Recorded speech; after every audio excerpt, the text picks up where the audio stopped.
In this video, you will learn about the importance of triple M in data science, or when we use these triple M in different kind of data set, which is measured on different levels of scale.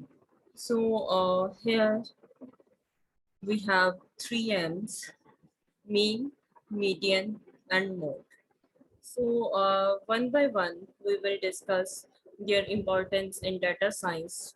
And these three terms are basically the part of measure of center tendency in statistics. So let us start with the simple definition of mean. What is it actually? Mean, the arithmetic average, mostly used for continuous nature of data set, whereas median, a value that split the data into two parts, and one half is smaller than that number and the other half is larger than that number, which divide the line. So this is also can used for continuous and ordinal level of measurements. And the next term is the mode. Mode is mostly the categorical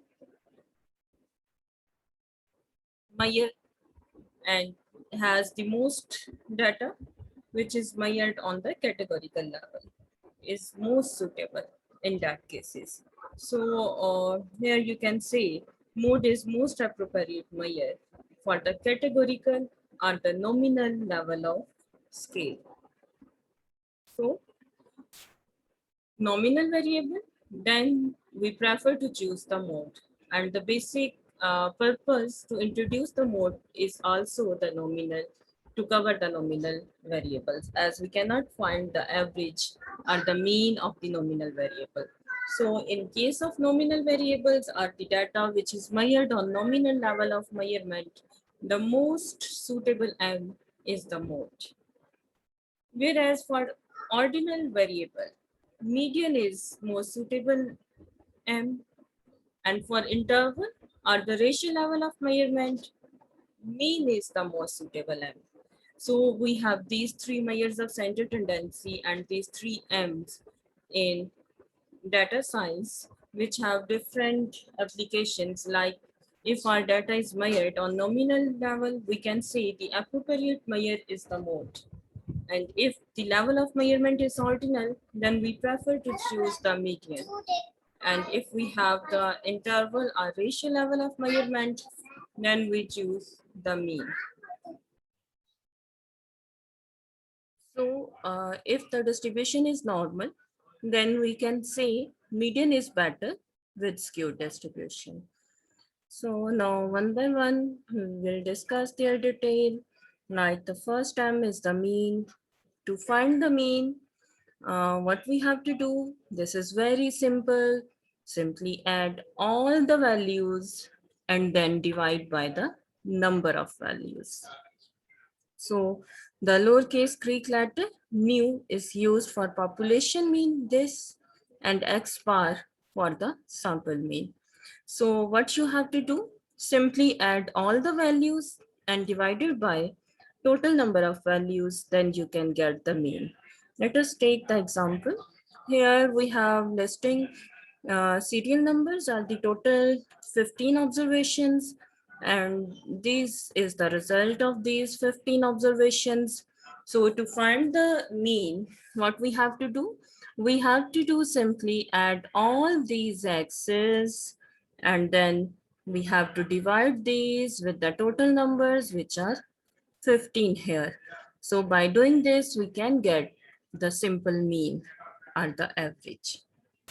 So the arithmetic mean, usually known as mean, most familiar measure of center tendency, and good choice when data are more or less evenly distributed from lowest to highest values. So for the calculation, we have to add all the individuals and divide it by total number of observations.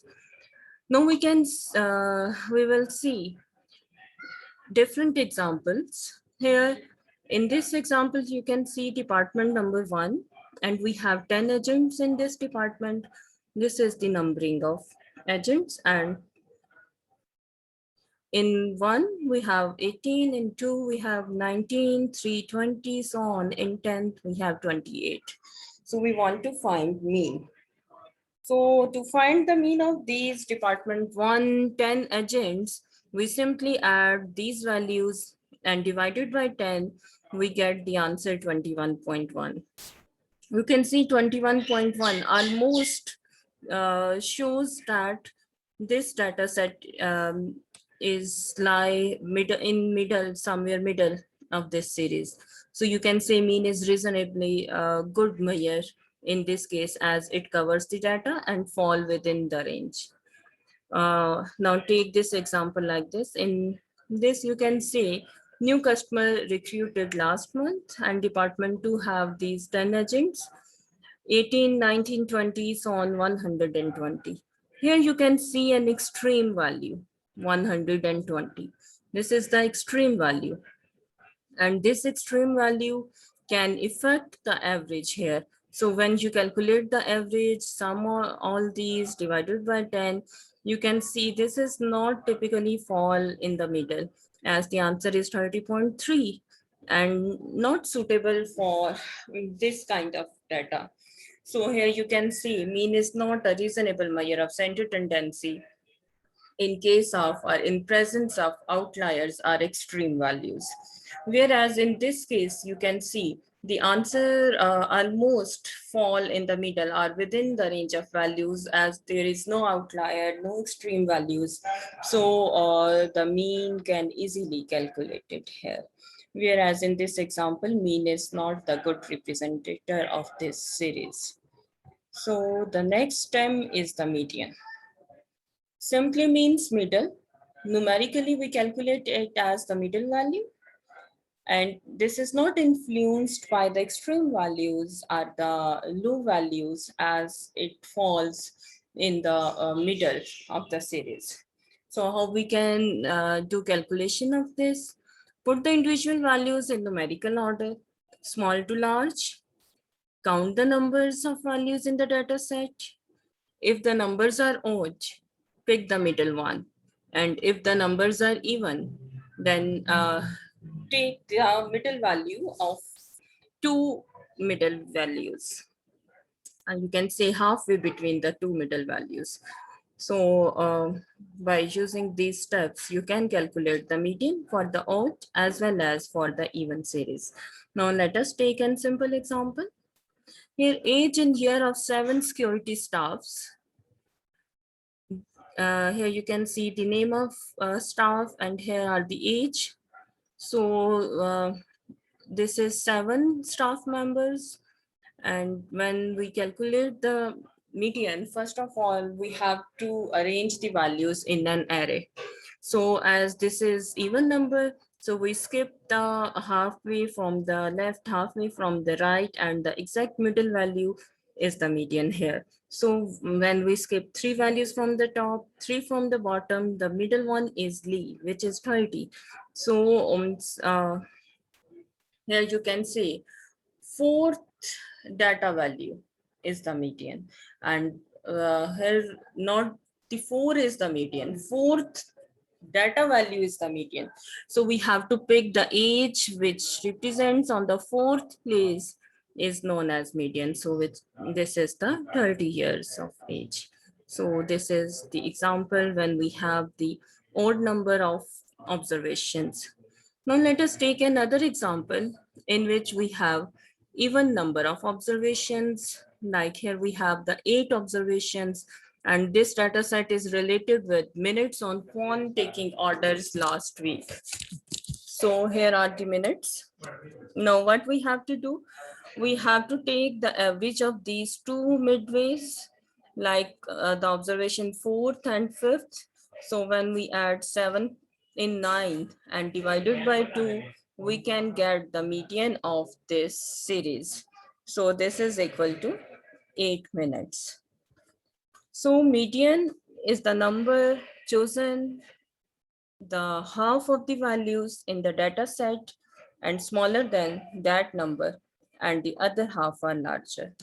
So to find the median, list the number in ascending order, and if the order is odd, simply pick the middle one, and if the order is even, then take the mid range of 2. This is another example. You can see here the odd numbers, and here the even numbers.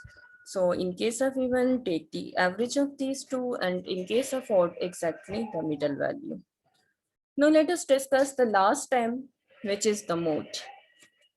The mode is simply the category or value which occurs the most in a data set.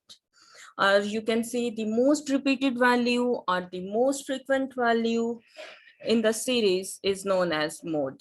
So if a category has radically more than the others, it is mode.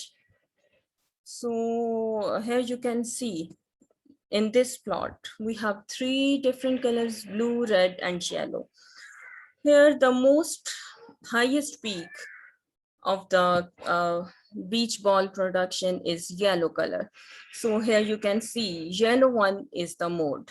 So the mode is the class, not the frequency. You can see the yellow one is the mode here.